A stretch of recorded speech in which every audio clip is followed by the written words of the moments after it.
6:00 a.m., and I swear my front door just about flew off the hinges. Two guys standing there in what I'd charitably call cop costumes, plastic badges, dollar store belts, all attitude pounding so hard you'd think I'd set the neighborhood on fire. I'm standing in my bathrobe, still half asleep, when the fat one snarls $2,500 cash right now, or you're going to jail for that fence you put up. His partner's already got the cuffs out, metal clicking, like he's rehearsed this routine 100 times. And you know what? For a second, I almost laughed, because the only thing scarier than fake authority is when it actually shows up on your doorstep. The stench of cheap cologne and even cheaper desperation hits me before they can threaten me again. See, here's what these clowns don't know. I used to be the chief of police. 15 years of locking up the worst this city ever spat out. But today I'm just a widower standing in my kitchen wondering when quiet retirement turned into a bad episode of Cops. So I let them talk, let them play tough, because sometimes you gotta let people show their whole hand before you call their bluff. What they didn't know was I'd been watching these jokers terrorize my neighbors for months. Mrs. Patterson next door shelled out $8,000 just to keep them away, and the Korean family 2 doors down. They were thinking about moving out just to get clear of the same threats. But me, I had a secret weapon, one that was about to flip this whole HOA circus upside down. Let me back up a second. 3 months before the fake cops came knocking, I thought I'd found a slice of heaven. After my wife Sarah died, cancer took her in the end, I'd had enough of city noise and dirty politics. I packed up 23 years of memories and moved out to Oakshire Meadows. 87 homes, lawns so green you'd think they watered them with money, and the biggest crime was a dog barking after 9 p.m. I just wanted peace, a place to plant a rose garden for Sarah. She always wanted roses, never had the space. So I built her that right in the sunniest corner of the yard, and I replaced the old chain-link fence with cedar panels. Dignified private. Cost me $1 and $200, but I didn't care. Sometimes dignity is worth every penny. That's when trouble arrived, heels clicking perfume cloud first. Delilah Thornfield. Picture a woman who thinks driving a white Escalade with president plates makes her the Queen of England. She slides up my driveway, clutching a binder thick enough to stop a bullet. Welcome to the community, she purrs, handing me 47 pages of rules, everything from mailbox color to Christmas lights. She starts in on my fence like I'd built a casino. Thing is, I did everything by the book.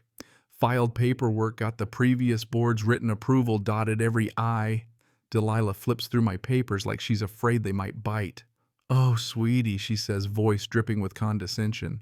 "Those approvals died with the old board. New standards now. You have 72 hours to tear down this eyesore or the fines start rolling in." And just like that, I'd gone from grieving husband to enemy of the HOA state. That night, Marcus, my neighbor, retired electrician hands like sandpaper, shows up with a 6-pack and a warning. "You just put a target on your back, brother," he says, shaking his head. Turns out Delilah's HOA was a shakedown racket dressed up as community pride. She'd nailed the elderly single moms, new families, anyone who looked like they might cave. Her husband Vernon, failed contractor, played enforcer.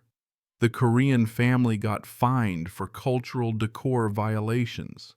A single mom named Sarah paid $2,000 for leaving her kids' toys out. I listened to these stories, felt something cold and angry stir inside me. After months sleepwalking through grief, I remembered what it felt like to fight back. You know what I mean?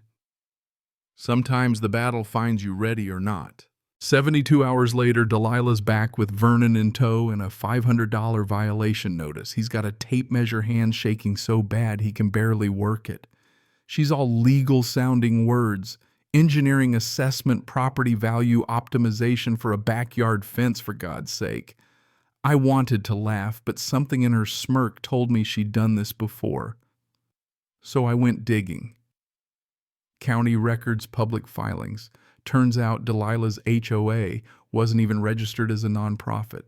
No financial transparency, no required reports. Just a lot of missing money and fake paperwork.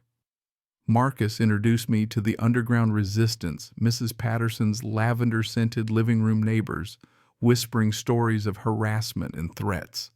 Mrs. Patterson's got a folder an inch thick with letters, fines, intimidation visits. You could see the fear and the exhaustion on every face. Then Vernon made a rookie mistake, showed up waving a plastic building inspector badge, serial numbers, obviously fake. Claimed he could enter my yard, inspect my unauthorized structure. No HOA can do that, certainly not with a badge from Party City. So I let him talk documented everything. Sometimes you give crooks enough rope to hang themselves. The next day, another escalation, a letter from Thornfield and Associates Legal Services, demanding $1,200 in fines, $300 in processing fees. Looks official until you realize there's no case number, no real attorney name, nothing in the state bar registry. That's when it hit me. This wasn't just petty bullying, this was fraud. Mail fraud, to be exact. A federal crime. And I was building a case. Meanwhile, Delilah starts assembling her enforcement committee. 3 clipboard warriors who look like they've been waiting their whole lives for this kind of fake authority. Every morning they'd parade down the street, phones out, snapping pictures like they were documenting war crimes. But I was working the real case, pulling criminal records. Vernon suspended contractors' license warrants for check fraud. Delilah ran a similar scam in another county until her HOA dissolved under mysterious circumstances. None of their fines were legal because none of them had legal standing. The neighborhood resistance started to find its backbone, Marcus's garage oil stains, and all became command central. People brought documentation photos, their own horror stories. Delilah's threats got darker, threatening to call child services on Sarah, threatening to foreclose on Mrs. Patterson. That's when it got personal.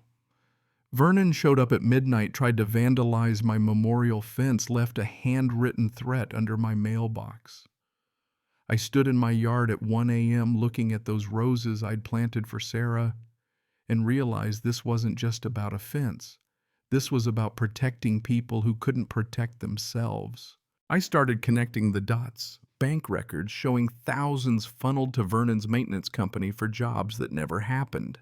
Delilah forging insurance claims, fake liens, bogus violations, and enough paper to drown a small town in fear. We brought in Jake Marcus's son, a forensic accountant. Within hours, he'd found $200,000 stolen, all timed to hit families during divorce, illness, job loss.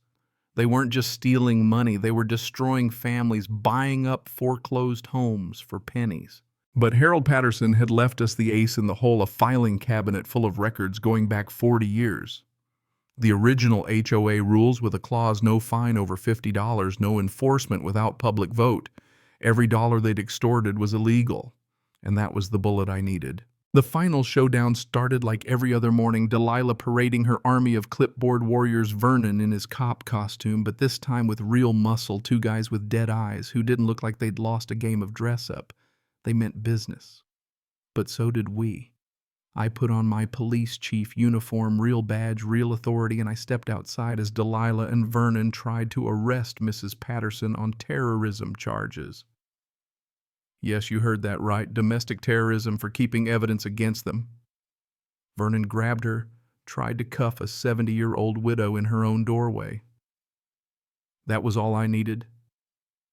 Agent Santos and the FBI rolled up 3 black SUVs, tactical gear, the whole works. Real authority, real consequences. Delilah screamed about special arrangements and Chief Detective Morrison, but Morrison was standing beside me, arms crossed, grinning as Delilah's fake authority dissolved in the morning sun. Vernon wet himself literally while the federal agents read their rights. Mrs. Patterson, clutching Harold's folder, stood taller than I'd ever seen her. Order, she said. You terrorize families. You killed my husband with threats. That's not order. That's evil. And just like that, the neighborhood 47 families' cameras rolling witnessed justice. Vernon, Delilah, the whole fake committee all cuffed and loaded into the back of federal vehicles. 3 months later, Oakshire Meadows was blooming literally. Barbecue, smoke roses, laughter, every stolen dollar returned plus damages. Mrs. Patterson got her garden and security system. Sarah started a college fund for her kids. Marcus won the new HOA election unanimous and capped fines at $25. Public meetings published budgets, no more secrets. And Harold's folder became the backbone for new laws, background checks for board members, mandatory audits, real protections. Our neighborhood became the gold standard for fighting HOA fraud. News crews came, stories spread, and that feeling of fear got replaced by something better pride. Justice Day, we called it. 200 people in the park, barbecue smoke in the air, kids running wild, and me standing by Sarah's roses thinking, this is what community is supposed to feel like. That's when a young mom from another county found me, tears in her eyes, saying, "We used your story. We got our criminals convicted too." That's the moment it hit me. Sometimes the best way to honor the ones you love is by fighting for the people they never got to meet. So here's my challenge to you. You drop your HOA nightmare in the comments. Share your story. Let's build a playbook that buries every wannabe dictator hiding behind a clipboard and a badge. Because when good people stand together, justice wins every single time. And hey, don't forget to subscribe if you want more stories where the good guys don't just survive, they win.